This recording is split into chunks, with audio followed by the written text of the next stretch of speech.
Hi, everybody. I've put together a Magic the Gathering format called Old Souls. That's at least what I would call it, Old Souls.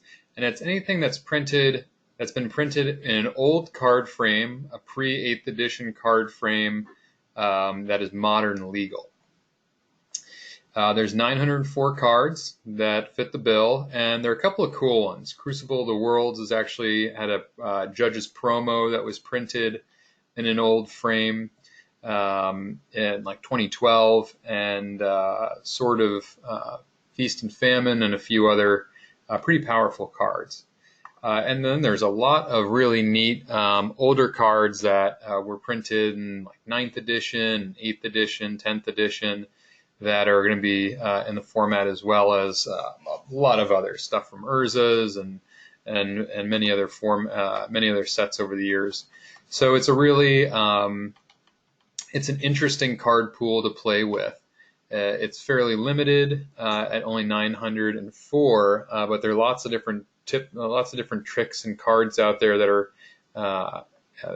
in this to play with that are pretty fun.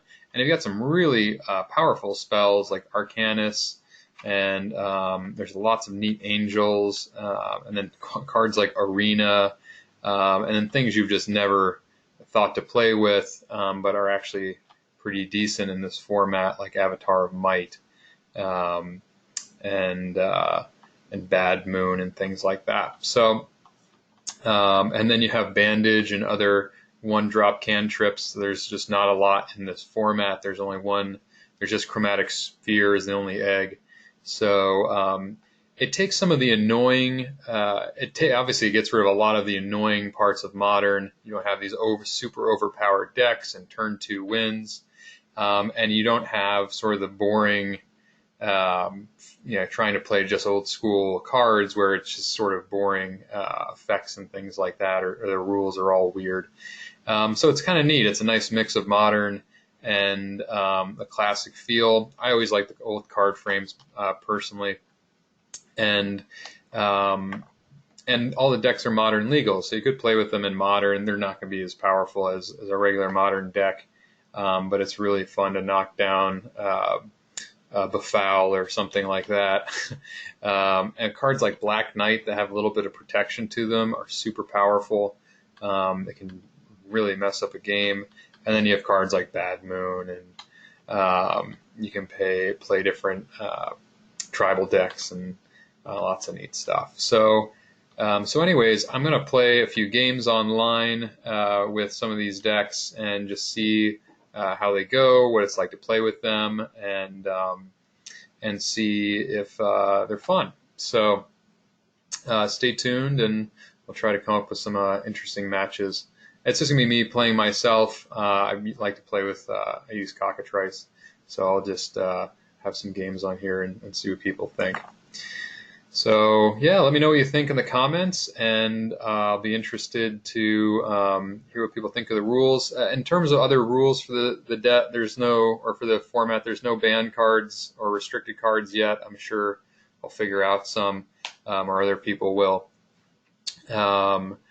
And I was also thinking that you can play with the modern or the classic frame cards. There's no restrictions there, but if you have a deck that is all classic frames, maybe you get extra 4 points of life to start the game.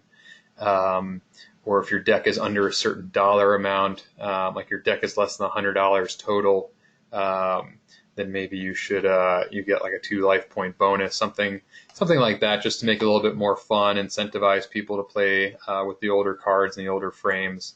And from a price perspective, some of these cards are just crazy cheap. Yeah, so the really expensive ones are the promos printed on old frames, Dark Confidant and Noble Hierarch. These are all like $100 plus cards. And then there's the Underworld Dreams from Legends. Anything from Legends, especially uncommon or rare, is going to be really expensive.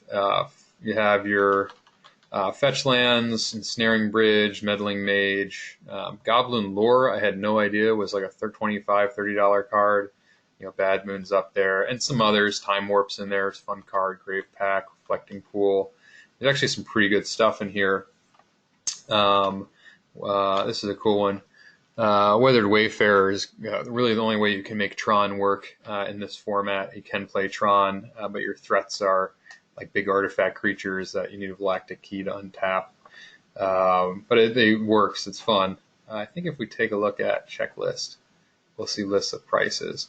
So these are all the most expensive cards. You get down to, once you get out of the top 100, most of the cards are like $1.50 or less. There's things like Plague Wind in there and Rancor, and a bunch of fun things. So, and there's Graveyard Hate. There's something for every situation as far as I've been able to notice so far. So there are lots of good answers for things. There's nothing that seems to be totally overbalanced, and you don't get games with like eggs and or a super aggressive Tron deck. So I think it's a really fun format. I'm not really sure, how to restrict things or make it a little bit more balanced quite yet. But I think anyone with classic frames, you should get a little bonus something, and anyone with a deck that isn't worth $1,000 or isn't worth more than $100 should probably get a bonus too. Someone's running 4 meddling mages, well, they're probably already at an advantage.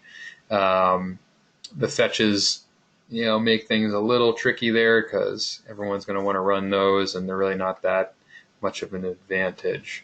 But anyways, we'll figure something out. So let me know what you think in the comments below, and look forward to hearing everybody's thoughts.